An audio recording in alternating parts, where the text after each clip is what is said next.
Guys, welcome back to another episode of the podcast. If you're watching this, it's probably Halloween, and I want to bring something special to you guys.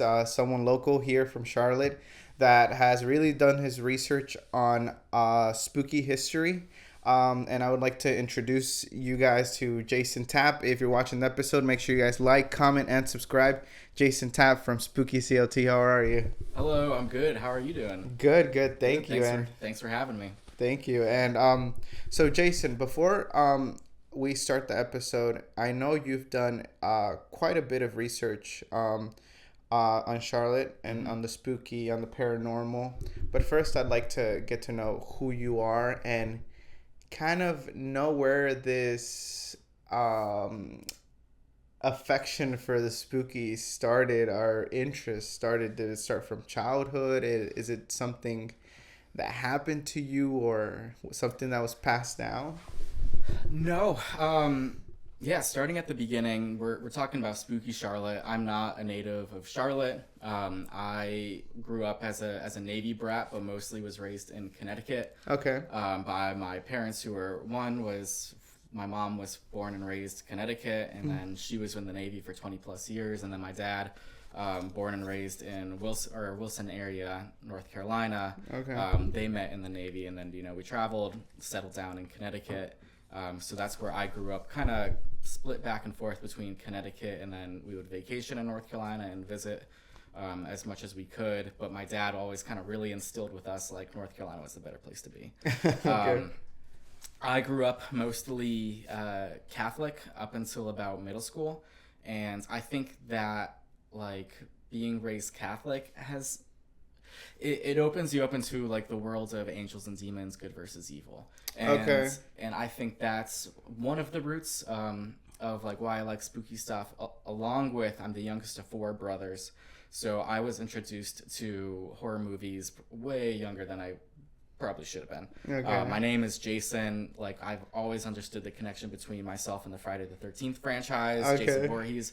One of my earliest memories of seeing a movie on TV was that scene of the Friday the 13th with the one with the psychic girl when he busts out of the stairwell. That always stuck with me, and like when I was growing up, I had a VHS copy of the Scream movie. Okay. That I took from my brother, and in the VCR TV in my room, I would watch it when I was unsupervised. And tell me, weren't those movies a little bit spookier back then?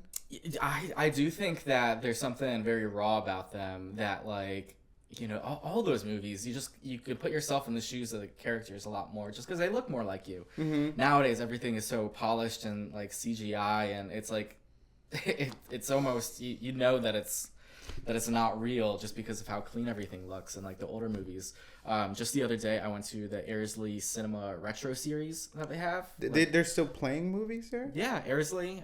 They have it's just a regular movie theater. Oh yeah, Airsley's. Yeah, okay. But they do like the retro series every October where they'll be playing movies from like the 80s, 90s, early 2000s. Movies that I wish I could have seen in the theater at the time, but now I get the chance to. I saw Poltergeist. And like it's just a different type of movie back then. They have no qualms with everything being a little bit more chaotic. It's not all cut and dry. But yeah, I think back then those movies look different. Even the instrumentals, I can imagine. Like one of my favorite movies is Pennywise. What's it called? It. Yeah. And just watching. I didn't know. I had the movie for so long. I didn't know there was a other side to it, to where like they even did that. Yeah, because it's so long. Yeah, and I remember just that even instrumentals or the music that they used in old movies, like it just creeped me out. Yeah. Like I'd dream of it. I'm like, man, that song is kind of like chasing me. It sticks with you. Yeah. And it definitely sets the tone. It was one of those movies that I saw way too early, and I remember being terrified of that scene where the kid like gets bent in half and sucked into the sewer. Yeah. Like that still sticks with me to this day. So the reason I brought up horror movies though is just because like I think watching them so early was kind of like me almost trying to prove myself to my older brothers, like I can watch these scary movies. And like to this day I still like 20 or all year round, scary movies are my preference of like, what are we going to watch tonight? Well, let's look for something spooky. Did you ever think that it was going to play out in your career in what you chose? My career has been, we were talking earlier, I work in property management. Okay. Which I'm finding like no one plans to be in that career. It's kind of just a career that needs to be done. People need to do it. So then it takes from other fields. I like when I was old enough to move out from Connecticut when I was 18, I went to school at UNC Wilmington, which brought me back to North Carolina, which was always the goal for me. And I was actually there to study film. So the only thing I knew that I wanted to, the only thing that I knew that I was passionate about at that time, being an 18-year-old kid, was like movies. So I was like, well, if I can make making movies a career, then let's do it. And so I went to UNC Wilmington. I took all the classes. I interned at Screen Gem Studio. What is that? Screen Gem Studio is in Wilmington. It's like the big movie theater there. Like when things are filmed in Wilmington, that's who they're going through. So like Halloween Kills just happened. Scream 2022, that just came out. Those were filmed there. Iron Man 3, a lot of the Nicholas Sparks movies, just like a wide range of stuff. I worked on the show Sleepy Hollow. The new one, I think it's on Hulu, which was great. And I was just in the lighting department. So like we were putting together packages of lights and bringing them to the set, but then we get to walk around like these creepy caves that they set up for it, or like, the cemetery shots that are based on a studio and all that stuff. Is it very competitive there? And did you just want to solely work in where you were interested? Do you even have that chance? Yeah, well, I mean, I found that what I thought I was interested in was like being on the set, working part of the crew, eventually working my way to assistant director.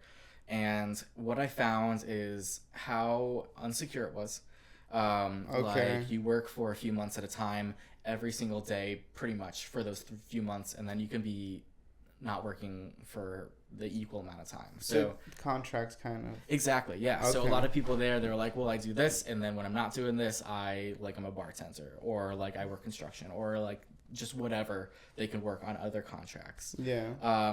And like that made me nervous being a kid. I was like, man, I thought this was going to be more of a secure lifestyle. Like that's kind of was my thought of what the real world was like you go to your job, come home, do something else. Because that's just what I saw growing up. So that turns me off to it a little bit. And at the time I was working full-time during college at a hotel. And I was enjoying it. I was really good at it. I was just front desk. But I was making more money than all my friends. And like, so I was like, okay, I can do this. And then when I graduated, I had done the Disney College Program, which is an internship with the Disney company, but you go and you work in the parks and you can take classes, and they provide housing and things like that. So pretty much like a college where instead of a dorm, you're living in Disney housing, and instead of classes, you're going to work. And the goal is to... for Disney, it's to get cheap labor for any young kids to work there and then eventually go full time. For students, it's to get work experience working with Disney. And then it's, for me, the reason I went was, number one, I had done it after my sophomore year, and I enjoyed it. And when I didn't know what I wanted to do after college, I was like, well, I can take another semester and pretty much keep this college lifestyle going. Before I entered the real world again. And then when I went down there, I was working at the Grand Floridian Hotel, so I was working front desk there. So I went from one hotel to another, and I was like, I can keep doing this and see where it goes. So after that was done, and I realized, like, if you work for Disney, you're making like $11 an hour, and I was like, I can't live in Orlando at that rate with no help outside. So then I moved back to North Carolina, eventually found myself working at a hotel in Charlotte. And then I just went from from working in hotels to managing the desk at a apartment building. And then from there, I was like, I need a 9-to-5 job because I started dating my now wife. So then I started doing office work, managing a desk in an office, which is 9-to-5. And then that from then it led me to property management, just trying to increase responsibility and make more money. Man, you've had a lot of career changes, and it's it all flows through hospitality, and what I like to tell people is, for me, just as like a personality type, is when I find something that I enjoy, it's not enough for me to just enjoy it. I have to be behind the wheel almost, and like kind of share that joy with others. So when I was like, man, I like hospitality and like people going on vacation, and it wasn't enough for me to just go on vacation to resorts. So I was like, I need to figure out the inner workings of a resort. So I worked at one. With co-working offices, like, which is what I was managing. It's a lot of entrepreneurs and startups and stuff, and I'm like, that's really cool. I don't want to do a startup. I'm going to help these people do startups. Okay. Which you see a lot here in Charlotte. Yeah, absolutely. It's a tech hub, and city just attracts that type of person. Yeah. And then eventually leading to Spooky CLT with the account it's not enough. It wasn't enough for me to find these ghost stories for Charlotte, because I was interested, which I definitely was, but I want to share it with everyone too. And it was a little bit difficult, like finding ghost stories and like these big history things, even though the work has definitely been done and there's a huge community of people who do this. But I wanted to make it easily accessible for everyone else to learn what I have learned as well. How did you undertake that? Did you know how much time and effort it was gonna take? Do you have a plan to grow it, or? Yeah, so I had a really good conversation with one of my good friends when I almost first started out, because I made the Instagram account, which is all I really wanted to do, was like, learn stuff, put it on Instagram, and make it available for people. Okay. And as a millennial, it's not uncommon for everyone to have like almost like a online alter ego, whether it be like a Instagram for their dog, or like a page dedicated to traveling or the books they're reading. Finsta's come out, or exactly. Yeah. So I was like, well, I'll just make another Instagram account for the spooky side of Charlotte. There's a million Instagram accounts for like, great places to eat or places to drink, or just, photography. Like, I would love to see a ghost story one. I'm going to just make it myself. Absolutely, yeah. And as I was learning stuff, and, there's like 2 books on ghost stories, a bunch of other ones about like dark history. And I was reading these books, and I'm like, there's so much out there that people need to know. One of the main ones is like a haunted hotel in Uptown. And when I found that I had a connection with the hotel and like a person that worked there, and I kind of had my in, I was like, well, if I can do that, I can do tours. And I had friends that I talked to. I was like, man, like this is I can see this trajectory going out in front of me of like myself doing tours and becoming like a personality for this. And he was like, well, if you're starting something, you need to have the conversation with yourself. How much time are you willing to commit to this? Yeah. And at the time, I was like engaged. I knew like the wedding was going to be coming up, and then after that, we knew that we wanted to have a kid. So I was like, this, while growing my career, it's got to be on the back burner, because like I'm like, before all else, I'm a family man. Absolutely. and then I have to make sure that my career's in a good place so I can take care of my family.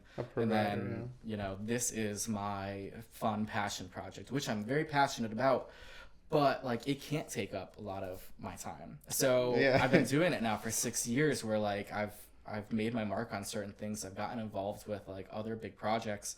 But when it comes down to it and boils down, like I can only spend a little bit of time on my phone a day doing this. Yeah. Because you don't necessarily get paid for every project that you undertake, right? No, like, and I never really wanted to make money off of it either. I started a shop a few years ago, and I instantly was like, this feels dirty now, and now it feels like work. I'm doing this to have fun and be passionate. Adding money into the mix really ruins it for me. Funny that you say that, because like whenever it starts feeling like work, it doesn't. It's not as fun. You're like, it has to have structure. It has to have, like, I don't know, so many things are taken out that you just don't have fun anymore. Yeah. So yeah, I didn't like turning it into a shop, so I shut that down. And even when I do events now a lot, like that's one of the things, and what was part of my goal was expanding the paranormal community within our community. So I used to do like shows at breweries where it would be kind of like this, where it would be me and another person talking about these topics, and then the brewery would be listening in. Okay. And then, live podcastings were the thing at that time. And now I've been doing more tours. And last year I did a tour of the historic Lada Arcade, which is this building built in 1914. It's like shops on the bottom, offices on top, 2 floors, over 100 years. So I did a ghost tour and a history tour of that building, and I charged tickets for it, but 100% all of the money I made went directly into funding a preservation project that I was part of. For that specific building, or for preservation for? I was replacing a headstone at a local cemetery for a guy killed by a lion. Right? So, leading to another story is I'm very involved with Elmwood Cemetery in town. It's the largest one, over 70 acres. And it's right outside Uptown Charlotte. Mm-hmm. And I found a headstone of this guy. His name is Charlie Hawk. And right underneath it on his headstone, it says, Charlie Hawk killed by a lion. So, researched the story. He was a lion trainer. The circus came into town. He was petting Leo the lion. Leo mangled up his arm. He died on the operating table. Circus had to keep the show going, so they buried him in Charlotte, moved to the next town, but they gave him this beautiful headstone that said Charlie Hawk killed by a lion. Let me ask you, how'd you find that cemetery, or do you feel like it found you while you were doing everything? So just researching stuff to put on the Instagram account. I spent a lot of time. I still spend a lot of time in cemeteries, just going about. And I had done a post about John King in Elmwood Cemetery, who has this beautiful white obelisk headstone, and there's a carving of an elephant in it. And the elephant is because he was killed by an elephant in Charlotte. Wow. And I posted that, and someone said, "Oh, you got to find the guy who was killed by a lion." So led me to the next thing. Found Charlie's headstone, and then like a year or two later, I was going back because I had started.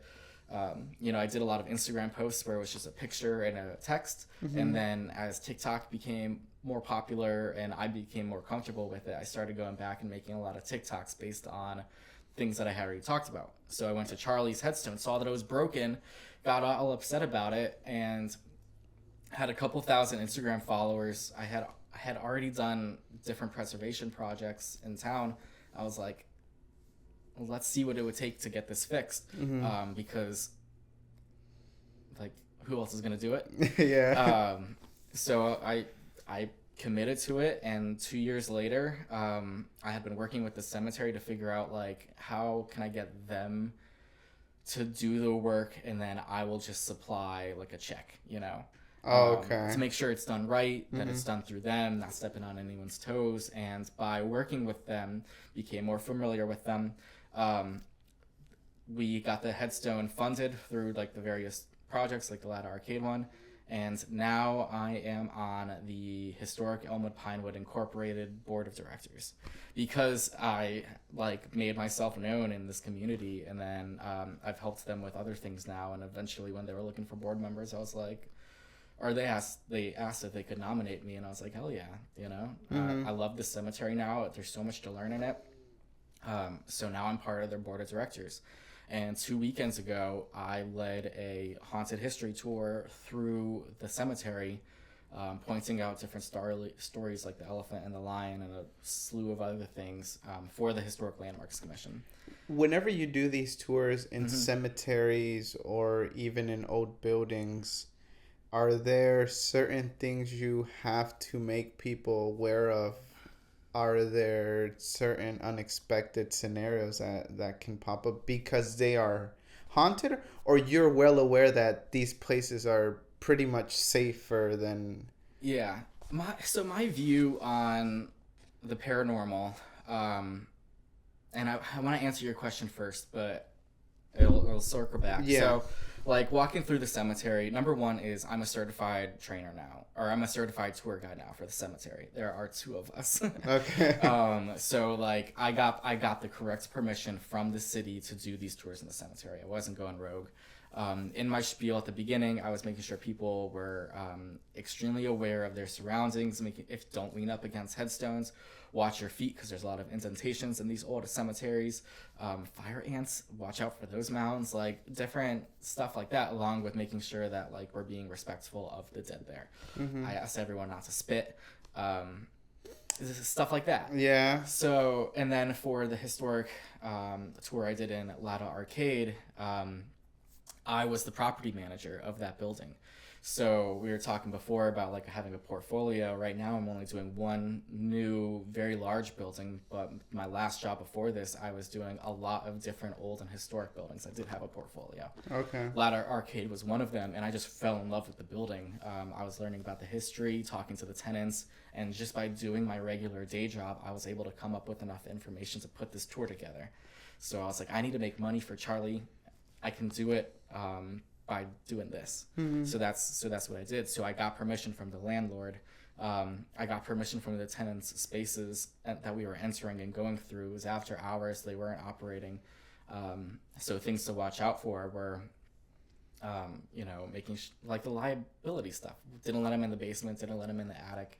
And like the places that were under construction that I brought them in, I made sure that gave the spiel. Don't touch anything. Watch your feet. Keep the lights on. Yeah. So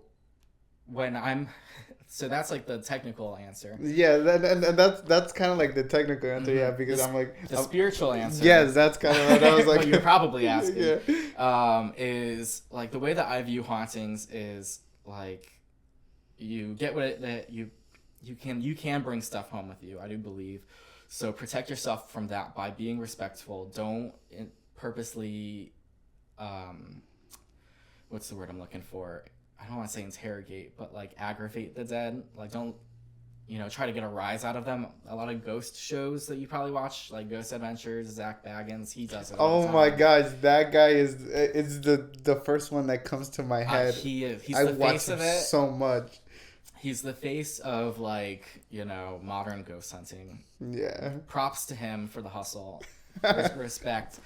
But I do not agree with the way that he conducts. And it's entertainment. So whatever. But I don't agree with the way that he conducts himself. Yeah. Those ghost shows, I'm on the fence because a lot of times they are entertaining. You guys to see these haunted stuff, but the way that they do it, I don't necessarily agree with. The way that they portray ghosts and the supernatural, I don't really agree with. It really I think they're just doing it for the views, honestly, because that also gets oh, look at this ghost is moving a chair. Yeah.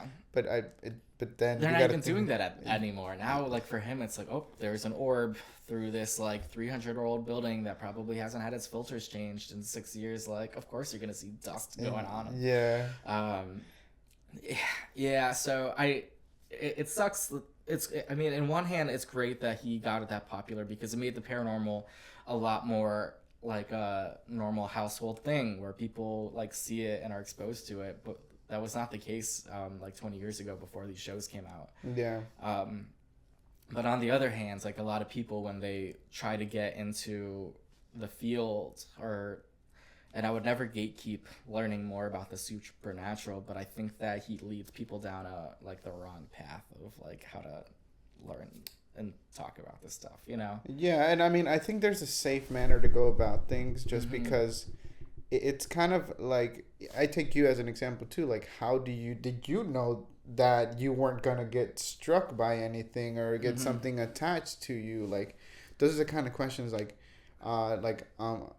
more of concern, right? It's you love this, but it's aren't you ever scared that in a cemetery, I don't know, maybe you don't intentionally wake up, disturb them, but something just sticks or something's roaming, Yeah, I have a story. So, and I'll preface it by, I don't consider myself a ghost hunter.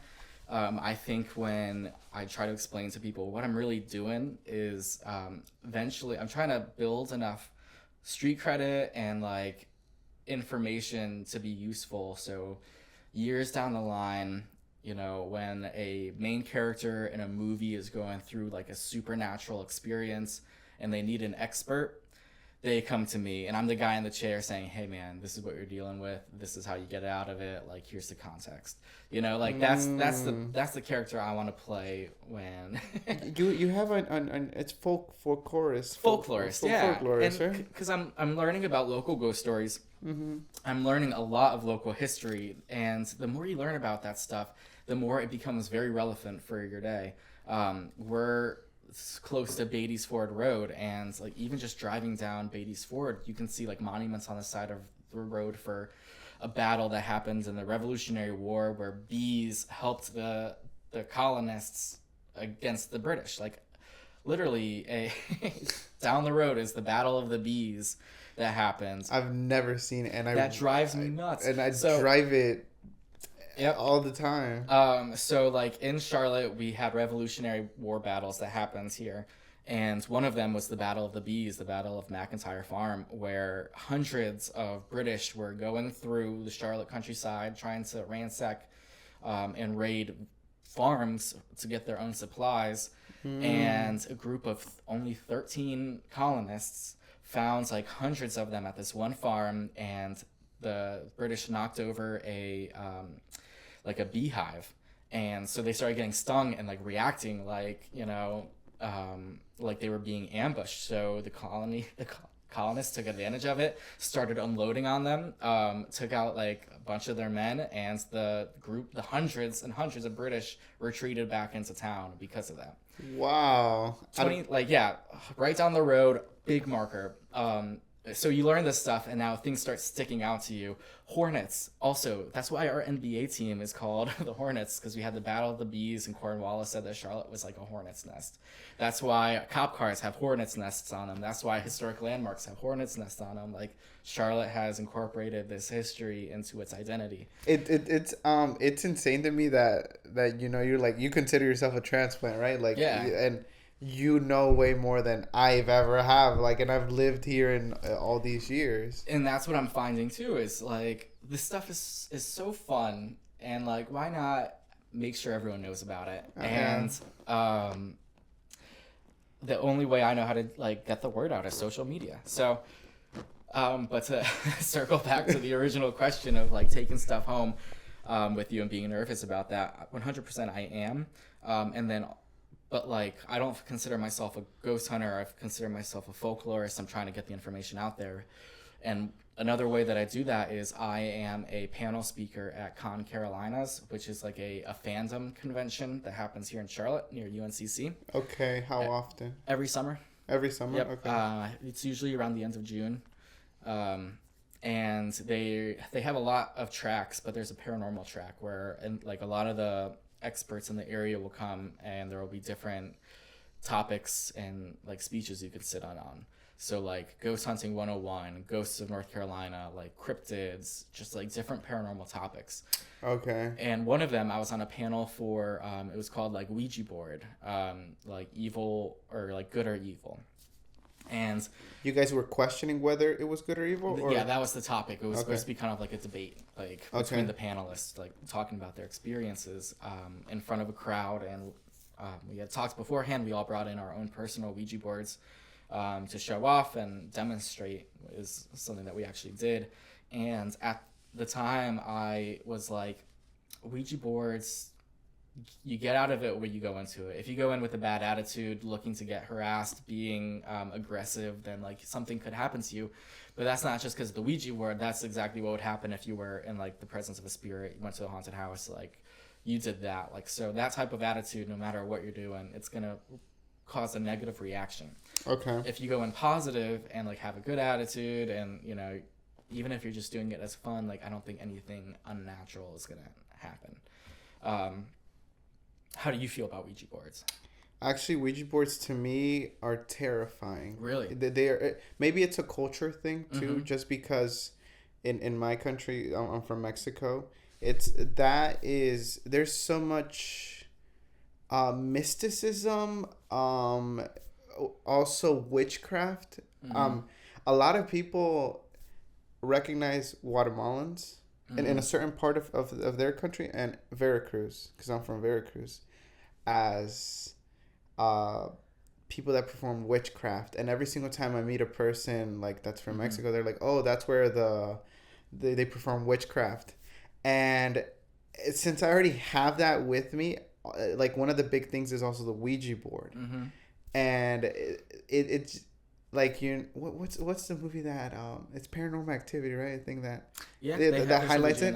And I don't know, I've just always been so terrified of it that I don't even want it in my presence. And maybe it's also, like you said, my attitude towards it. Like it's just kind of like, no, please, like don't ever bring that close to me, just because the basic thing I know is that you open a portal, you have to close it. But yeah, if I don't even know how to, nor do I want to know. And it's a culture thing maybe for me. I don't know, but it's just, yeah. Well, and it's weird that Ouija is the one that's the face of it, because it was a board game. Like it's a Western creation where it was a board game made by literally like Milton Bradley. Like it would be Candyland, sorry, Ouija board.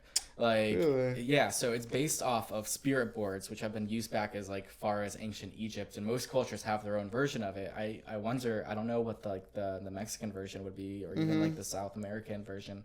But like the Ouija that we know today, that board is a creation by a toy maker, you know? Crazy. So learning that demystified it for me, where I'm like, well, how is this different than if I was trying to summon spirits on Candyland? You know, I've never heard that. Like people always try to bring in that fear factor into it, and I've never heard that. I didn't even know it was a Western creation or a game. Yeah, so Ouija, like the lore is that they asked the Ouija board what they should name it, and that's what it came up with. And then the other half is like the creator saying that it was just like a modge-podge of words, oui being yes and French, and then like ja being like or no in German or something. It was close to that explanation. But it's like a yes and no. Yeah, because that's what's on the board. It's yes, no, alphabet, goodbye. Okay.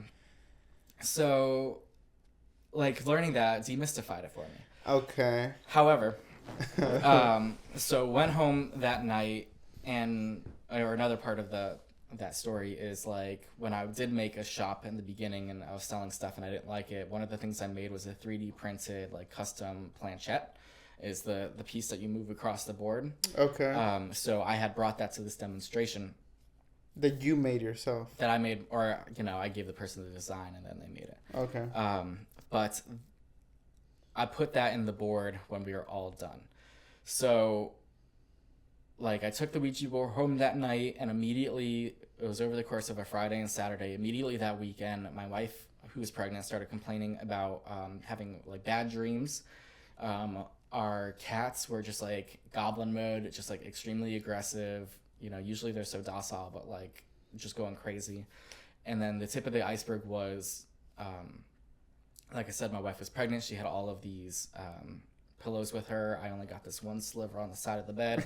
My hands was hanging off of it, and I felt something touch my hands, and kind of go down, like almost like not scratching, but like, And then when that happened, the cats ran into the room. So, because my first thought would be like, Finley brushed up against me. It couldn't have been that. They just ran into the room, being once again super aggressive.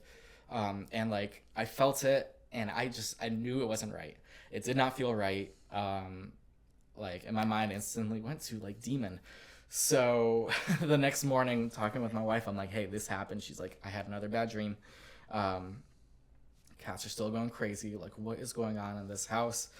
And I had started packing up. The Ouija board that I had brought to the convention with me was in our bedroom. Mm-hmm. I opened it up, and like the planchette was was in the middle of the board. But how do you have that set up though? Like, is it like in a box where it doesn't move? Yeah, it's a box like a board game. So it's like you fold up the board, put it in the box, and then the planchette was on top. Or this one was like laid off across. Okay. So the planchette was on top of it was just a thin box. The entirety of the Ouija board was open. The planchette was on top. Mm-hmm. But like you're supposed to say goodbye when you stop using a planchette to close that portal. And if the planchette was on there and it wasn't on goodbye, then like my thought was like, shoot, we left this thing open. And what does that mean for the listeners that don't know what? Well, I mean, I don't know, because like who knows how this thing works, but in my mind I was like, here I was talking shit about Ouija boards at a convention, saying like they're not evil, go crazy, and then I came home and all this negative energy immediately started happening. So I took the planchette out of the box, closed the box, we saged the entire house, saged the board, put it in the attic. Haven't touched it, and like immediately the house felt lighter. So like I say this understanding like it could be anything, and it could have just been like us, my wife and I, feeding off of each other, like, hey, I'm in a bad mood, like, you know. Yeah, because like I mean, from what like kind of like what I'm listening to is like, you're very logical, or you try to not you try to I try, like, but, like you explain things, right? Like that isn't an orb, it's a dust bunny or something like that, right? Like, so I'm always extremely skeptical, which is crazy why like I felt this thing on me and I went to it like, that's not right, that's evil, like, and we immediately took action. Or at least the next morning we took action, and I think showing our intentions of like whatever was negative in our house, like we're getting rid of it one way or the other. Sage has been used for centuries to ward off negative energy, and that's something that we still like commonly use. But I hadn't done it like intentionally after the Ouija thing, or the presentation. So like I feel like I left myself open and I brought something home with me. And because of that, now moving forward, like I intentionally don't put myself in those types of bad situations, because I am nervous that I'll bring something home with me. And now that I have a kid, I'm like, this all sounds crazy, but like, you know, I hate the fact that I'm doing stuff that could possibly like affect her, you know. Well, I mean, I think the way that you explain it is that you don't highlight yourself as a ghost hunter, and which I thought that's what I was like looking at that Spooky CLT. But I mean, now, knowing that that's not your goal, it's like you do tell stories through your reels or through the things that you post, and that's what you're in search of, the history. Yeah, and honestly, I do that because I want to attract like other people who are interested in ghost hunting, like to go to these places, and then you make a video. Okay. You know? Just not you. Okay. Well, you know, but like, because I would love, like, one of my missions is to see Charlotte, North Carolina become a place that has that spooky connection with it, like New Orleans, Asheville, Wilmington, Savannah. They are places that the community like accepts as like that's like a haunted city. And I have already, with, you know, only a couple years of research, I have already found Charlotte has like all those aspects that make a city spooky. And I would love to see that become more of a commercial thing where like the community accepts it as a way to increase Charlotte's tourism, because we don't have a lot, you know. We have the Panthers, that'll bring people into town. Our main tourist attraction is the NASCAR Hall of Fame, and I don't think that's good enough. So I would love to see like Charlotte become a spooky city in the nation's eyes. So then people like, you know, bring their tourism dollars into Charlotte, and you know, it just makes the city a little bit fun. Other than the Hornet story, what other stories have you found very compelling and interesting to where you're like, yeah, I should, maybe it could be an unfinished work, it could be... Oh no, I got something for you, but let me go tell you how the Ouija board story ends, because there's an update to it, unfortunately. So did this happen how long ago? Because you said your wife was pregnant. Yeah. So it was 3 Con Carolinas ago that it happened. Okay. And so since then, okay. you know, since then, every time I go to Con Carolinas, I request to be on the Ouija board panels so I can be the person that says no, like, don't be casual with this. Okay. And I've continued doing that as recently as this summer. Yeah. But last month when we were taking down the Halloween decorations, I took down the bin that has that Ouija board in it, didn't open it, put it at the top of the stairs, and my daughter pointed at the box and said, "Ghost." And once again, being logical, like, she knows the word ghosts. We have a lot of like fun themed books and stuff. But it was it was just a weird coincidence that she took one look at the box, pointed it, said ghost. You know, I don't know. So we put it away again. That was like the one time it was brought downstairs since that incident, and like that's how it was greeted. So it's back up in the attic. In your knowledge and you knowing everything that you know, what did you think of whenever she first said that? That a little kid, like I do believe that kids are more susceptible to seeing paranormal stuff, just because like 100% I'm a skeptic. So something I put myself in these situations and I still think my way out of them. But like she doesn't have that, so she's more accepting of whatever she sees in front of her, you know? Okay. And then also like the creativity and the way that we like view the world just gets so like beaten down as we grow up with like our worldviews expanding and what we're told to believe and stuff. So I believe that kids just are open to that stuff. So when she saw the box and said ghost, not knowing that there was a Ouija board in it that Dad was afraid of, you know? Yeah. Weird. And how did you? So you hit it back again? Have you had any? No, I'll say I don't think so. Nothing that we've been like, the Ouija board's acting up again. So okay. So hopefully that's that. We just didn't give it the attention that it wanted. But to answer the question that you had just asked about, like, what other things in Charlotte make me believe that it is a like historic and a little bit of a creepy city, I'll just kind of explain to you in pieces Charlotte history broadly, if that works. Okay. So Charlotte, uptown Charlotte at least, is at the crossroads of a Native American trading path. Okay. What we understand as Trade and Tryon, which is like the intersection right smack dab in the city, that was two trading paths, so traders would always meet up there. It goes like one goes east to west, mountains to the beach. The other one goes from south to north. So the great wagon road that goes from like Georgia to Pennsylvania, it's part of that pretty much. Okay. So and uptown is like in the that's what they built around. Okay. So like the natives, the Catawba tribe was in that area for that reason, along with the Catawba River. So this was native land. Charlotte was. Okay. Settlers came in through the million different ways that colonists came into the country. And it was predominantly Irish Presbyterians. So they were leaving like Scotland, Ireland, coming to like, the East Coast, and then they found their way to Charlotte. Okay. Started building up the city around it. Eventually more of the English came in. And England said they owned the land, so it was given to like different families to manage it for England.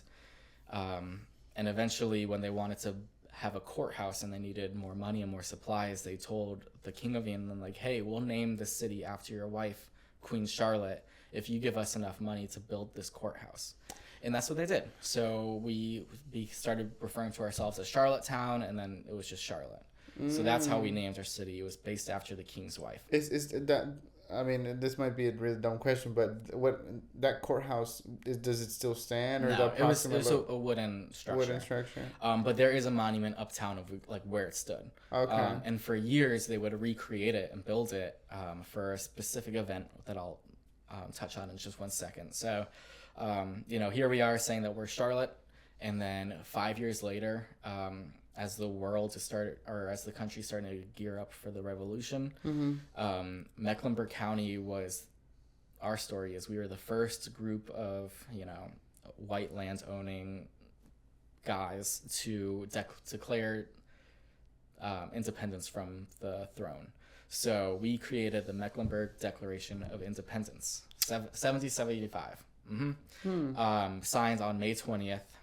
Which is why May 20th is Mech Deck Day here in Charlotte. Okay. Yeah, it's on the North Carolina flag. All this is exciting to me because I'm like, we have all these days that, it's like, this is named Mech Day. Even the the Battle of the Bees. Yeah. Things like that. It's like when you start knowing your city, you feel a deeper connection to it. 100%.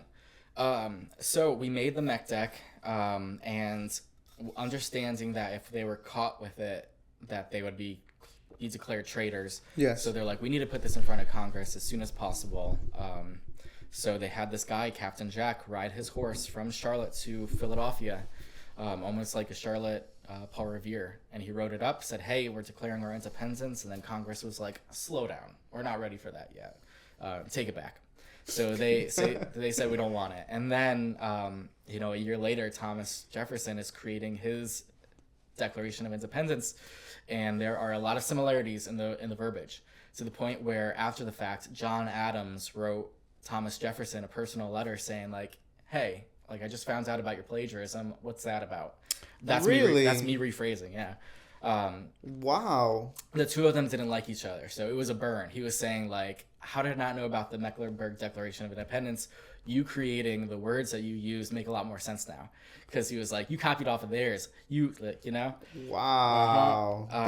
That's history for you. It's still debated to this day. So they brought the mech deck back to North Carolina.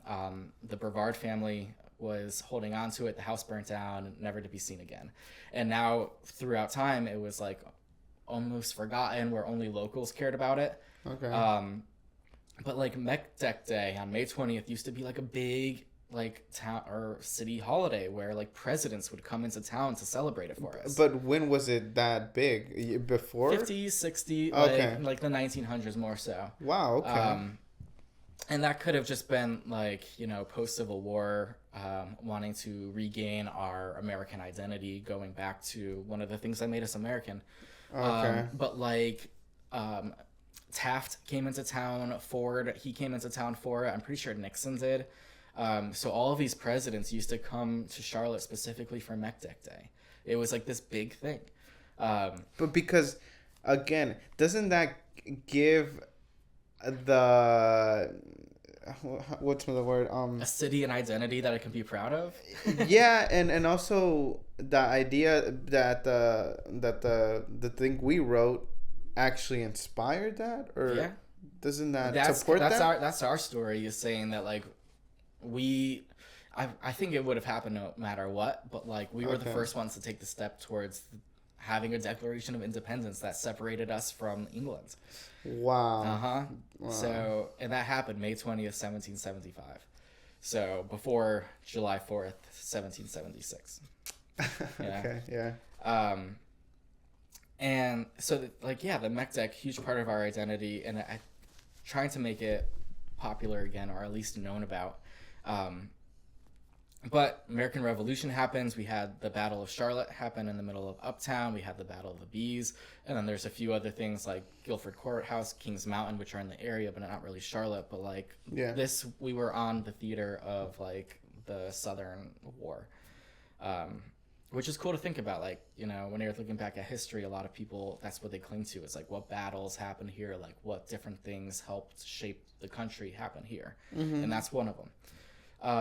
Yeah, because we only know a few that were taught in history class, and really it's just like your whole attention's towards that, and you never really steer to the really small battles that might make a difference as well, and to who we are today as Charlottinians. Yeah. You get what I mean? It happened, I work in Uptown, and I get to walk daily on the path where an American Revolution battle happens, like, casually. Yeah. So putting that all aside, as the country progresses, out in the Midlands area, which would have been considered Mecklenburg County at the time, I believe, but a 14-year-old boy found a gold nugget in a river creek while he was bow fishing. And eventually he showed it to his dad. They used it as a door stopper for a number of years, but then they brought it to Fayetteville saying like, hey, we have this cool rock. Is it worth anything? The guy says, oh, yeah, no, it's cool. I'll take it for $2 or whatever. So they sell it to him, and then the guy who takes it starts bragging in town saying, like, these guys just sold me a 14-pound nugget of gold for nothing. So they go back with guns, and they're like, give us our money right now. And they did. And then that is what sparked the gold rush that happens here on the East Coast. It was the first first to happen in what we understand as America. The first gold rush happened pretty much in Charlotte. So, and from there, Reed's Gold Mine, which you probably heard about or went on a school field trip to. Maybe on a school field trip, but way exactly. So Reed's Gold Mine happened, and they found like that there were all these gold veins in the Charlotte area, and it expanded to over like it was between 50 or 70 gold mines that happened in Charlotte, all over town. Wow. So all these mines started popping up. They found that there's now like a network of abandoned gold mines in our area still. But that is why when during the Civil War, the Confederate made their mint. So like they were printing their money and like storing their gold here in Charlotte because gold was coming out of Charlotte. It was over like 2 million pounds worth of gold was found like here in Charlotte. Wow. So that's why the mint was created for the Confederates, which then now Charlotte has Bank of America, Wells Fargo. Like we are the banking capital of like the South because of these gold mines. I have a job in Uptown because of these gold mines, working for the bankers. Like to this day, there are these networks of gold mines. When they created Bank of America Stadium, they found one of them in like when they were digging down, they found a gold mine that was attached to, I believe it was St. Mary's. South End, which is a very like young hip neighborhood. It's called the Gold District because there's 3 gold mines just in that area. Tepper took advantage of that, probably. Probably, yeah. I mean, if you were to tell me that he took over there just so he can mine underneath and take out more gold, it's a Scooby-Doo ass like plot, but it would make perfect sense. To me. Then he has the pipe foundation foundry, and like I mean it's. Yeah. He might have kept secrets too. I don't know. Like it. I didn't know we were that rich. Yeah. So like when looking at, because one of the sources that I use is with the library card, you can research all of this old Charlotte Observer's newspapers almost daily from right now all the way back to the 1880s. Like that's one of the biggest sources that I have. Because I usually try to back up my stories with at least a headline or a story that like confirms that it is possible. Yeah.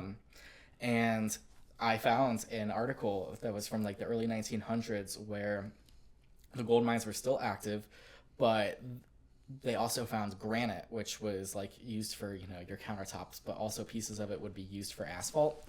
And they were finding gold specks in their granite.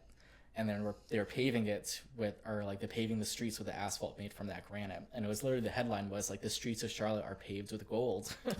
Wow. Right? Yeah. But makes you look at it. Yeah. Just like within the past few years, I found an article of a family just moved into not a new house. They moved into a house in West End, outside Uptown, and they found their basement. There was a tarp underneath a piece of plywood, lifted it up.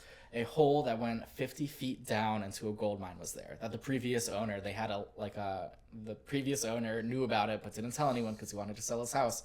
And there was like an access point to like an abandoned gold mine in their basement. Like it was a sinkhole or whatever, and it gave them access. So our history of gold is still extremely relative, but it came out to be because of we're a banking city, but it's because of a 14-year-old bow fisherman. Another story that is absolutely wild that is not like commonly known, that the first gold rush happens like in Charlotte. No, I mean definitely. I didn't even know that. Yeah. Things like that existed or were even real, right? Like you hear about the gold rush, but it's in other parts. You think out west. Yeah. But never Charlotte or never the Carolinas. Yeah. At all. And like for me it's fun because like now I have that information that there's gold mines under Uptown, and I'm trying to connect it to like stories that I can tell now. And I found a firehouse in West End that was intentionally built underneath a gold mine access point because they didn't want the public having access to it. So they're like, we need to put a piece of city property over it. And that's what they've done. And like, so a goal of mine is to be able to like get into that firehouse and like find if like, number one, they know about it being now nearly 100 years later, and like two, you know, can I get in there? But it'd be really tough, wouldn't it be? It would, and it's very possible that, you know, they collapsed it, filled it with water or whatever, and now it's nothing. But like, I have something to build towards to find out if it's possible. And like, gold mines are gonna keep popping up throughout. Like, as I do more research about different areas of town.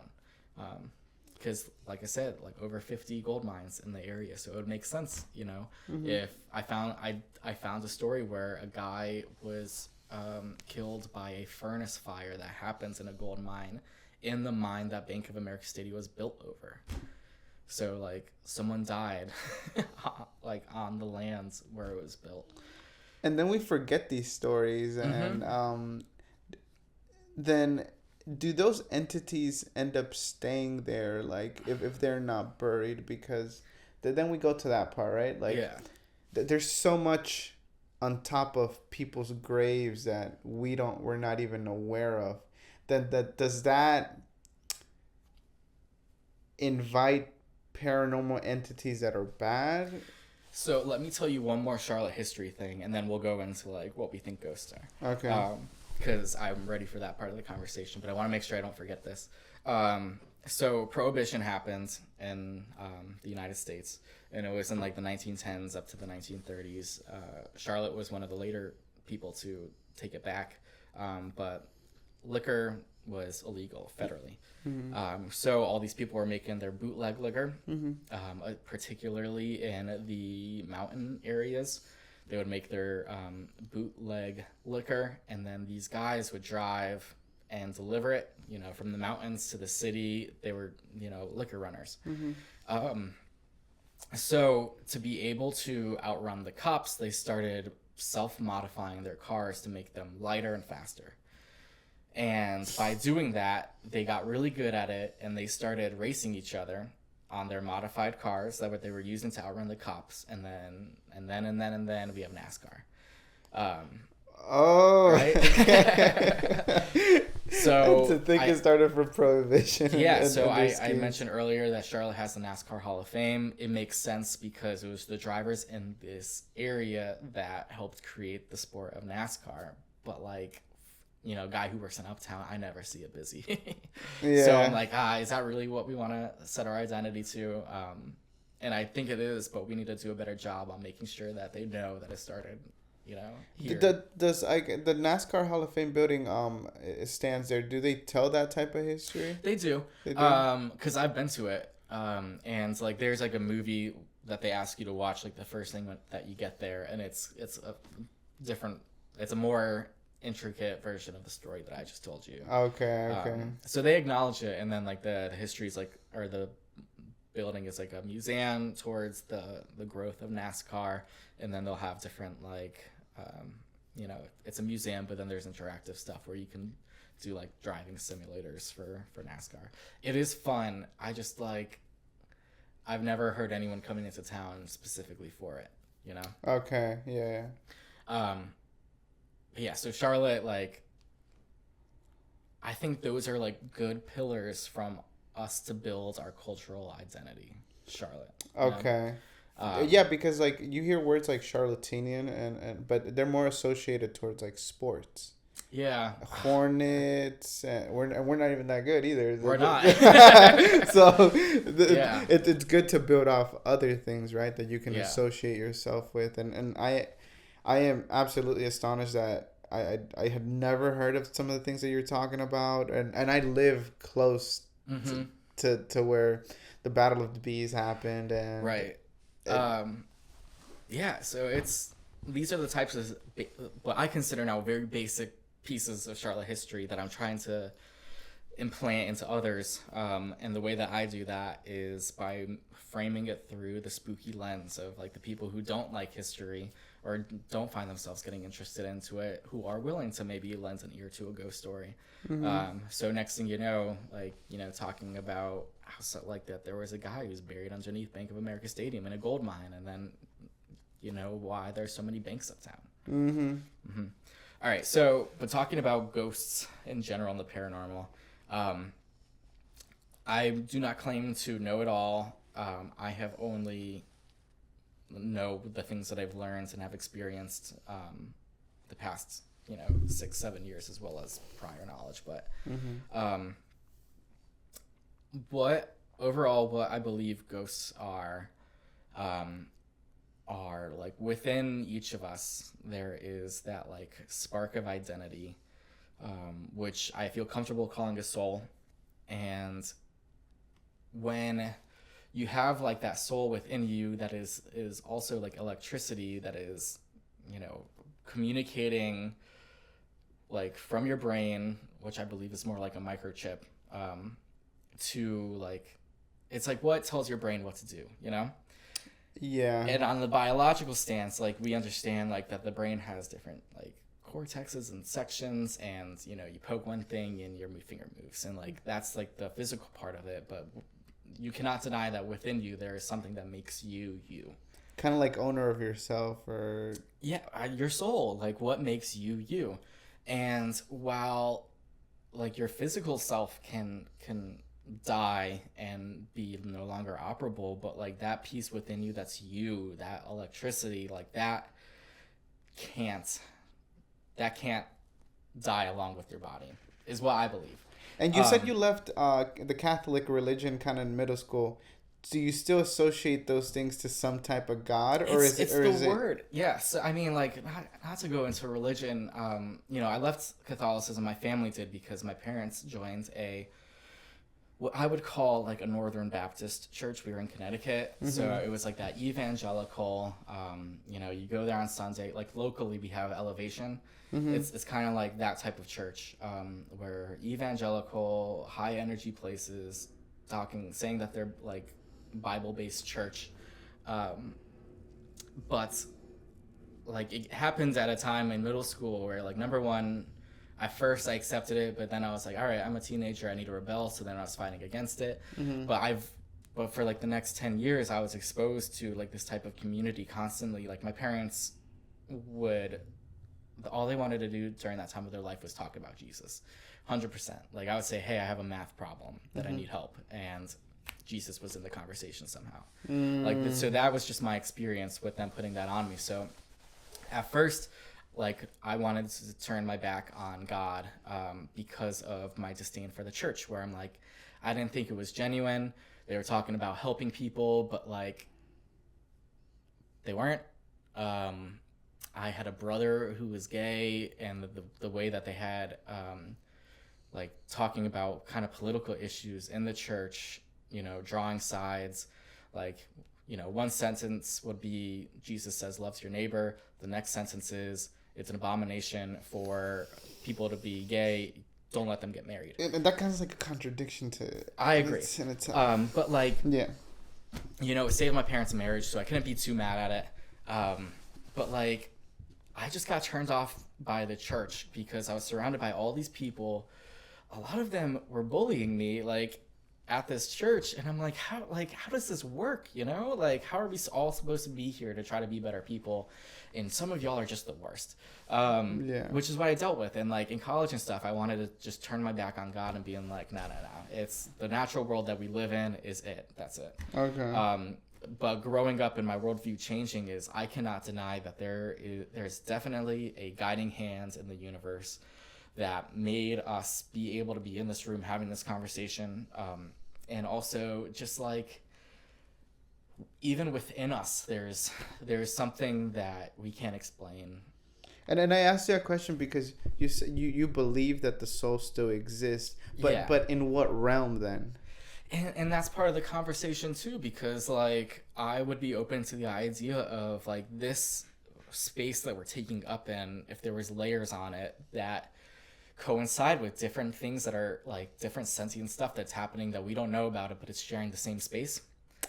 Okay, kind of like invisible behind, like It would be same time but invisible. it would be invisible. Time is a complicated concept as well, because like, man created a watch and it ticks, and that's how we understand and track it. But like, what is time really? Yeah, yeah. Like New Year's in a Western conception is way different than New Year's. There doesn't exist New Year's in. That's yeah, and that's like the easy concept to like understand is like us making the calendar based off the sun. Like that stuff makes sense, but like overlapping existence, I think, is something that happens too. Just because like there's like when like simplifying our existence down to like what we see and our experience in this room is just crazy to me. um Okay, yeah. I mean, yeah. If we try to explain it away, yeah. like it is, yeah. it's what we can understand, but I don't think that's it, and so yeah, there was this interview that Nicolas Cage did on just a talk show, and he said it best, I think, where he was like, there's a spark inside you that cannot be destroyed, because matter cannot be like created or destroyed, it's just transferred. So if that spark within you loses its like mortal body machine mechanism and it's out there, then who's to say how it projects itself, how it interferes with stuff? Okay. Yeah. And like having these conversations, you have to have a little bit of like a disconnect from like, it's supernatural for a reason, it's paranormal for a reason. That's like the why it's not normal or natural. It's that little bit that we don't understand that puts it into that category that we don't understand it, and we're trying. And like, so I think that like people's essence, that spark within them, their soul, can do more than one thing when they die, if that makes sense. And I think it's this particular type of person that is able to do that, because like when you probably have a group of friends, and that there's like groups of people that just like meander, they accept things as they happen to them. They're not very intentional with their actions. They're just living in the moment. That type of person, I think that when they die, like their soul could just stop thinking about stuff and it just becomes something else.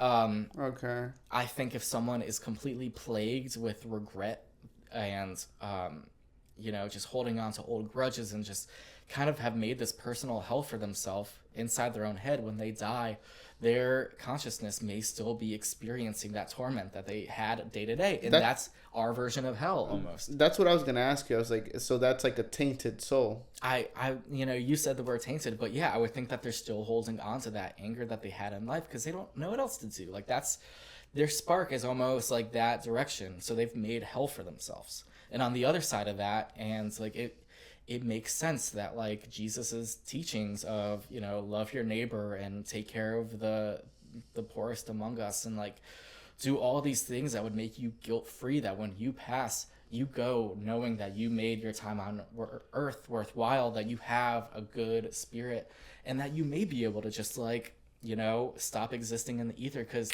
you nailed it. I don't want to get too much deep into religion, but it's just kind of like I take that example of whenever I think that Jesus pardoned pardons even evil people. And I'm like, how does that work, right? Like how does one know that he or she is doing good in this world? And how does one soul, sometimes you can't even control your circumstances. Like I see people that are the most vulnerable here can be children, right? Like they can't control some of the situations they're in, and so therefore their soul will forever be tainted. Like they didn't deserve that, and yet do they turn into like bad spirits, or is it converted into? Because like even ghosts, like why do they stay there, right? And sometimes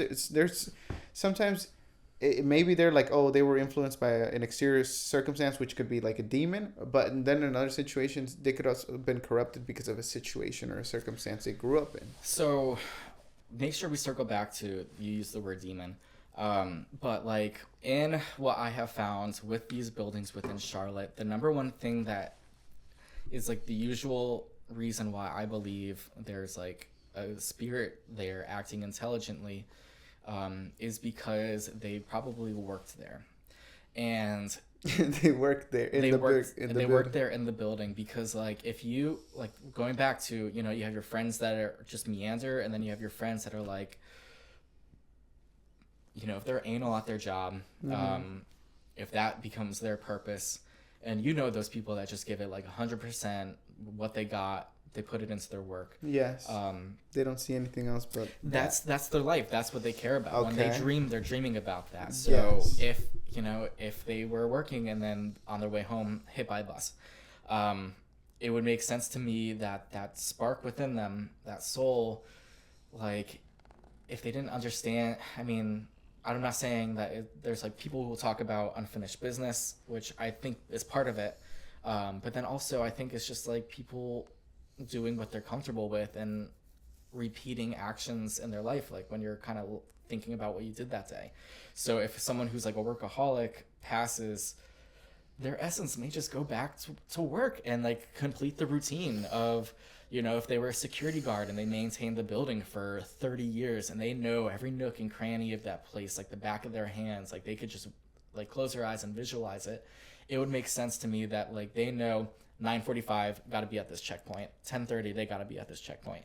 Or like if someone opens up a business and they live there and they they work there, they live there, that's their baby, they take care of it, and when they're at home they're thinking about it. When they pass, like they could remain there, and the spirit just keeping an eye on things because like that's how they want to spend their time. They don't care about like inner peace going up or being torment going down. Yeah, they're like, man, I gotta be at work at 8:30. Like that really supports the idea of the subconscious. Supposedly, or I've heard that most of the things that do play out in our life, like it's in our subconscious instead of like our actual conscious. So like in your mind, like you've worked this job for 30 years, it's like your subconscious is already like ingrained with it. Yeah. So therefore, like you go, if you ever die and like you said you have an accident, it's there. It's kind of like a recording. Exactly. And focusing on the word recording, there are 4 classifications of haunting that like the community talks about. The first one being residual, a recording. So that spirit is they're hitting those checkpoints because they are repeating the actions of what they did in life. That's what's ingrained in them. They probably are not interacting with the physical worlds going around them now. So they're at Ladder Arcade, 2nd floor. There's offices up there now. There was offices back there then, but less walls. So when they're hearing footsteps walking in a circle on the 2nd floor, which happens, it's going through walls that didn't used to be there because that person is walking through areas that used to be open, and now they're walking through walls because they don't have a physical body. But they don't know that. But they don't know that. That's what they say. In their minds, it is very possible in their minds that they are living within that space, even though, like, that's what I was talking about before with, like, layers of reality. Like, okay. In their minds, they could just be recreating a dream, walking through, and they're they see the desk that they always see, they see the trash can that they have to take out, but in our physical world, it's different. Yeah, it is. So number 2 would be intelligence. So that means like those different spirits that are now interacting with the worlds around them. I think it would be kind of like those spirits that are experiencing what some would call like heaven or hell. If they're not just like meandering in the ether experiencing those emotions, then they could be grounded on the physical world because they care about something or someone. And they could be like the intelligent part is that their spirit is still here, but they can react with the worlds around them. They're living within like our reality. Okay, and intelligent. Okay. So on those ghost shows when they're talking to machines and they're like, EKGs, who's out there, and then someone says like Martha, like that's what they're accepting as like a intelligent spirit that they can communicate with, or like flicker the lights if you're in the room, lights flicker. That's intelligent. They're responding to like the world going on around them. But then is that like a decisive being to where he or she or the entity can turn good or bad? Yeah, that's there are those haunted houses when they're like you walk through and you get scratches on you or push down the stairs or just feeling like an oppressive angry force. Like that would be you know, if that's the situation that's going on, then yeah, like if you were a dick in the real world while you were living, and then you stuck behind because you wanted to continue being a dick to people, then like that's your actions. If you are a loving grandmother who just passed while, you know, you have a happy soul and you could just cease to exist, but you have always cared so much about your family that you're staying around, and now you're kind of visiting relatives. Like that's what my wife believes. Like we started experiencing paranormal stuff in our house when the baby came, and my wife was like, yeah, I think that's my grandma checking in on things. You know, she loved babies, and now I'm hearing hi whispered over my shoulder when I'm alone in the house changing a diaper. You know, But that doesn't freak you out. When I heard that, I remember being freaked out because there was no like my wife was not there. I thought it was her, but then like in that moment, I didn't feel like the person saying hi was like angry. I felt like it, you know, the entity that like rubbed my arm, evil. I knew that. I was uncomfortable. That like when I experienced that like someone talking over my shoulder saying hi, didn't feel the same way. So okay, and it's energy, like you said. So you feel the where the energy is good or bad. So yeah, and I think that like as people, we experiencing that stuff, but like the world that we've created, the world around us right now is so detached from like our ability as humans to connect with things outside the physical world. yeah, because you're trying to connect with something electronically or superficial that I mean, you meet people and like you a lot of times you can tell if a person's good or bad by the vibe that they bring, you know? yeah. Walk into a room and you're like, something just happened here, you know? Like we pick up on that stuff. We're so far down the line of human existence, like that our society that we've created, like the way that we talk to each other and, you know, interact is, we didn't take that stuff into consideration. At least like this American culture, 100%. Yeah, Western culture, yeah, definitely. And I think that was, I don't know if it was intentional, but like understanding the creation of our country and like our culture, where everything is kind of material, and buy and sell, and you know, I think that the movers and shakers of our cultures, the patriarchs, like, yeah, they didn't care about us being spiritual beings. They cared about... I think those are consequences of a society when you decide to get involved in it, but you don't necessarily always have to follow everything to the rule, because then you can decide who you are essentially as a being, because like you said, like we're so disconnected that sometimes we can't even connect as in a conversation like that. I told you at first, it's not that I have anything against Zoom calls, it's just that I feel like I can't connect to the other person. I can't really hear you or feel you in the way whether you are very passionate about this. It's like we have a medium between us. So if we take that away, then the connection's a lot clearer. That's what I try to mean. Not like I'm against it, but we were on the topic of then intelligent beings, which you said there were 4. So third would be poltergeist. Which is... That sounds scary. Because of the movie. Which I don't think is a representation of a poltergeist. But, like, poltergeist is German for, like, noisy ghost. And the reason that word is used is because, like, there will be times where, like, a place will be haunted because, like, you know, things are getting pushed off the counter, doors slamming open, you know, things like that. But we can't figure out who's doing this, like... It's a high energy place. There's no narrative. Like, no one died there. No one worked it that was connected. There's just like chaos brewing. And if it's like in a house, personally, I believe that it's because of the energy that's being put into it. So restaurants, hotels, schools, places where people are visiting regularly and there's like high energy, I think that those places experience it the most.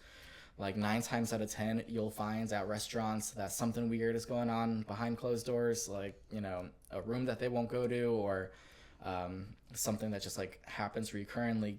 That's like the videos that you'll see online are always of like restaurants, glasses getting tossed off, you know, happening after hours.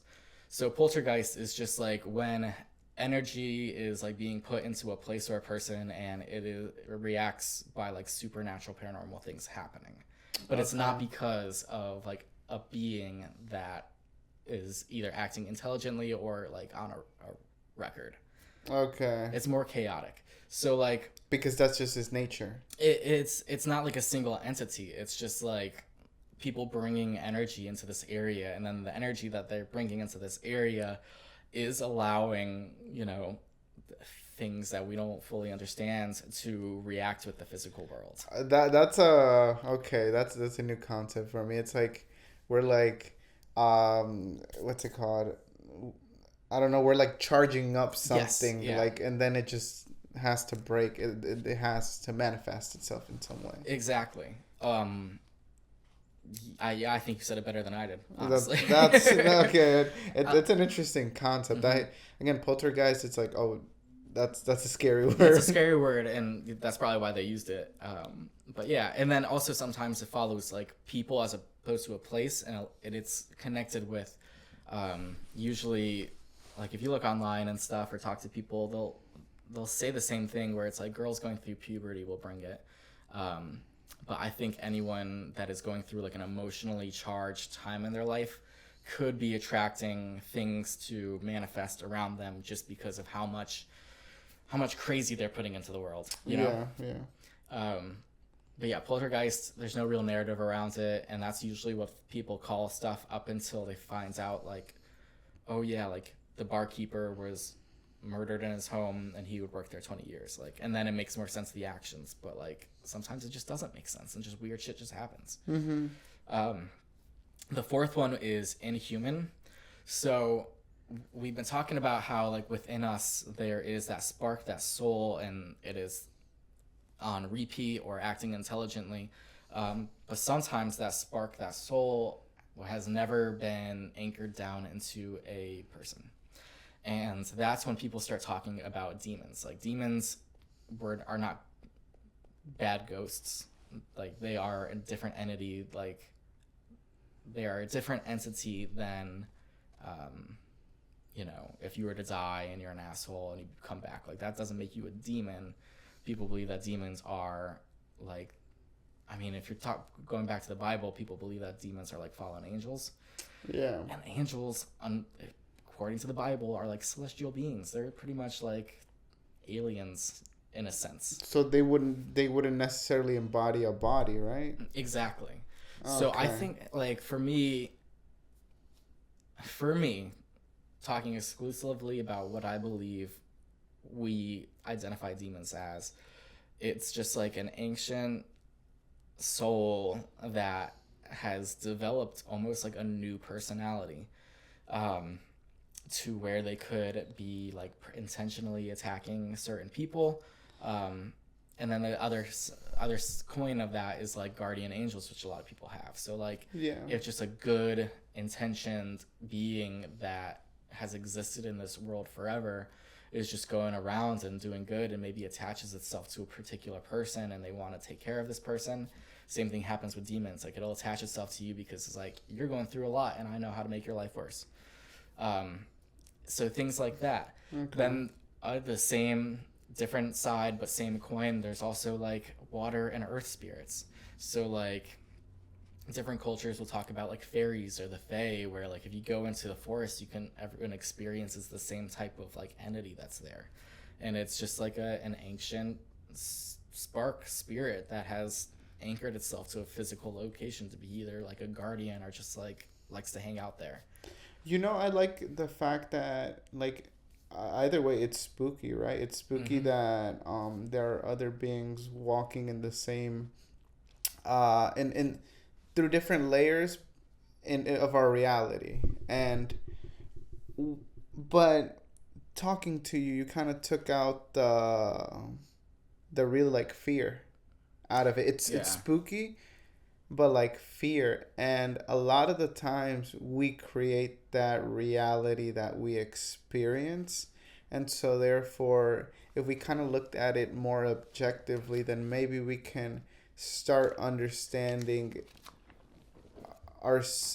through that we start understanding ourselves, and then therefore understanding the world around us. Yes. So one of the things that I have struggled with this account is like, I'm talking about spooky stuff, but in what intrigues people to like the account is like they're looking to get like scared and creeped out and stuff. And the more I talk about this and learn about it, like I am no longer creeped out or scared. And I personally, because I'm portraying like these things that I've learned, is I have to remind myself to put it through the lens of someone who has no idea what I'm talking about and who was coming here for ghost stories. Yes, definitely. And that's been hard for me to do because like I want to have these conversations talking about ghosts and entities, and for me it's no longer spooky. It is a reality that I've accepted. I used to talk a lot about like witchcraft and tarot and I mean different ways that mediums like interact with that spirit world, but like that is no longer a subculture I consider spooky, because like I grew up Catholic. On Sundays, we went to this cathedral and we were offered the flesh and the blood of our deity every Sunday. Yes. Which is wild. Go up to an altar and this old guy gives you what is supposed to be like a pound of Jesus' flesh. You know, how is that weirder than talking to like a mature woman who is giving me life advice based off pictures on a card? Like what's different, you know, when you're looking outside looking in? How are those two things different? How is one spooky and the other is culturally accepted? You know, think of a woman all wearing black in a circle on and a fire in the center with pointy hats, and they're saying a chant to each other with the intention of them prospering in life. And then you go to an arena where you have a bunch of white people well dressed, like looking like they're going to Sears, chanting like our God is an awesome God on repeat for 13 minutes. Same thing. They're both asking the same. They're both looking for the same thing, guidance from like a deity. You know. Yeah. So like, it feels weird like framing certain things as spooky and other things as not, and like that's something that I'm constantly having to like navigate, especially being in the Bible Belt South. You know. Absolutely, especially because we do live in the Carolinas. You have a lot of those religion discussions, but at the same time, it's like it's a very broad perspective, which I can't say I accept, because that's not. If we really are that special, then I don't think it's just one way. It's like genius is thinking in new directions. And why don't we, like, just like you said, I had never thought about that, but basically the same ritual, basically the same program. Yeah, I mean, it's different points of views. Like now at the point where my parents always said this to me, but I did not feel like they were actually doing it. It was we're choosing relationship over religion, relationship being with God, Jesus, or Savior, versus religion, which is like the bureaucracy of spreading that message. And I think that we are so far down the line of human existence where like people in different parts of the world all were accepting the fact that there is a greater being beyond us that controls things, and they looked up to their elders and like the wisest amongst them to explain it. And some people were saying that, if you look into smoke and you see an eagle, that means your soul is connected with the eagle. You're a brave person. And then other people were like, no, we're all going to get in this group and we're going to have this one guy, tell us how to live our life. And they're basing it off of a book that is hundreds of years old. And the book is just other people who are trying to figure out existence and putting examples of it in paper. But then also like the human our human nature is to like control, and at least for some of us, it's like to control the masses and, get power and stuff. And you find that in those texts now, but it's like, were they originally there? We're so far down the line being part of a club that figured it out so long ago is crazy to me. And it's hard, is what I'm trying to say. and it's hard to, now that it's so big and so embedded, it's tough to bring in new ideas because it's so embedded. It's kind of like your dad prepares you, your grandpa prepares you for the same thing. And again, I think that but I'm talking more about the religions that really like, just like you said, you would ask a math problem, but it was always just God. Like Yeah. It's like I've seen that happen within families, and they become negligent to what they're actually living, their kids, their family members, or if something bad happens to them, oh, that's God punishing you. Like it's like it's so, even that is surreal. Like how does that happen? Well, I mean, talking from my own experience, I'm not trying to speak out for the world, but like when my parents were going through their worldview change of changing from Catholicism to whatever it is they're part of now, and they still are, they were changing their worldview, and it didn't make sense to me how, like why they were being so annoying about it.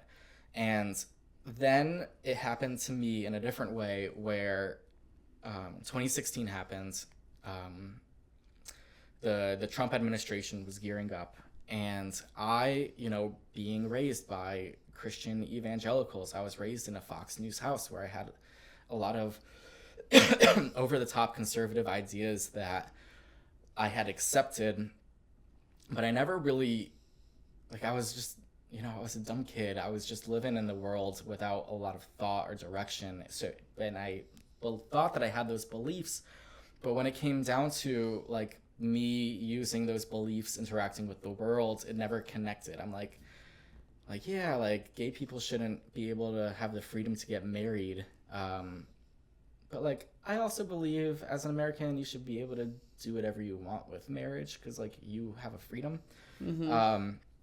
But anyways, 2016 happened, the Trump administration happened, and the first massive major shooting happens in Las Vegas. 60 plus people died. It was on the news nonstop, and I was like, man, this is a tragedy. How this guy gets so many guns? Why are people with mental illnesses able to get guns without going through a vetting process, which was one of the things that had just happened. It was a Obama regulation that got rolled back under Trump. And so I put that on Facebook. I'm like, man, something needs to be done about people being able to kill so many people, and instantly my family was like, you're a dirty liberal, and wow. This is me who I was in Young Republicans in high school. I wore a McCain shirt in high school around. Okay. And I'm like, since when? You guys know me. And then it kept happening where it's like, all right, Trump broke this law. And I'm like, man, that's not good. If you're a president, you should be held accountable for your stuff. And they're like, you're a dirty liberal. And I'm like, why? Why am I still have the same beliefs. I am narrowing in on them on what I mean. And so then I had this worldview change where I was learning and I was getting this constant pushback on putting my Christian beliefs into action.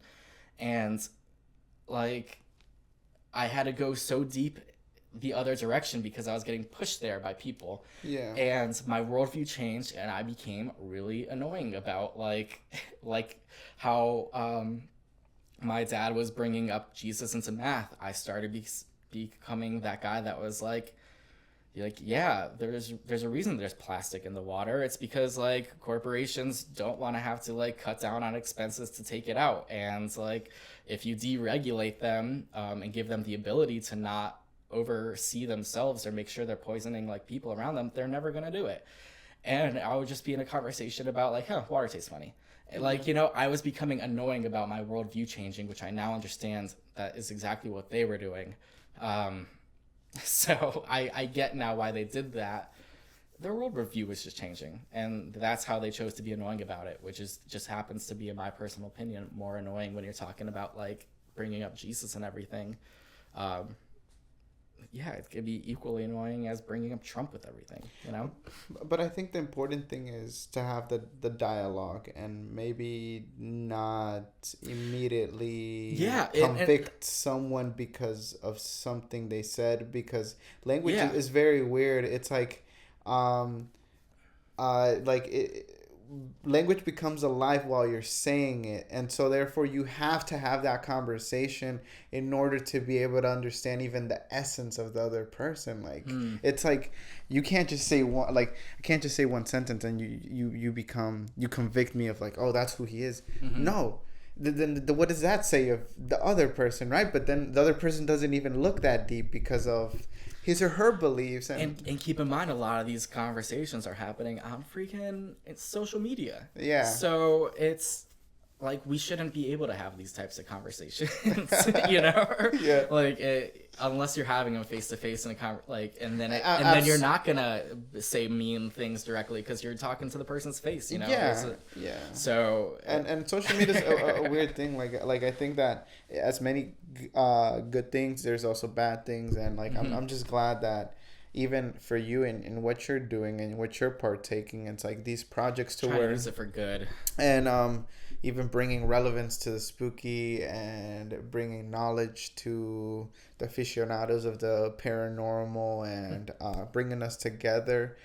We are going to have to close the podcast out, but is there any last comments you would like to make? Any new projects you have coming up that you would like the community to know? So we're gearing towards the end of spooky season. So I myself, I am very like right now my focus is cemetery preservation. So that is like the project that I've been doing lately. That is why I'm on the board for the cemetery. So we had a full month of events. We had a headstone cleaning first weekend of September or first weekend of October. So people went out and cleaned 100-plus-year-old headstones, and we did training on how to do that accurately. I had my tour that I led talking about the more macabre stories of the cemetery. This past weekend, we had a living history event talking about the more macabre history stories of the cemetery, but portraying different aspects of it. So like, you know, in Elmwood Cemetery, there was a guy who was murdered by his wife. She nearly cut his entire head off, but there was this whole trial about like naming her the Razor Girl. She got away with it because she was charming, you know. So we had actors portray kind of some of those events. It was called Voices from the Past After Dark. And then next weekend is the Drop Dead 5K, which is an entire 5K race within Elmwood Cemetery because it's over 70 acres. It's huge. And that is one of the largest fundraisers we have for capital preservation projects for the cemetery. So a lot going on. But for closing statement is like, find the thing that you're passionate about, take action on it. When you're like, if you're passionate about something and you see someone being like good at it that you value as a role model, start taking action to like be that person so you can be that person for someone else. So like just do stuff. It's what it comes down to. Thank you, Jason. And that's for me for ghosts. No, thank you, Jason, for bringing us the knowledge that we weren't aware of, and hopefully guys, if you stayed this long, I'll make sure to have his Jason links in the description. Jason from Spooky CLT, I thank you again for coming on the podcast and hope to see you thriving and bringing the ghost paranormal folklore community. Take care.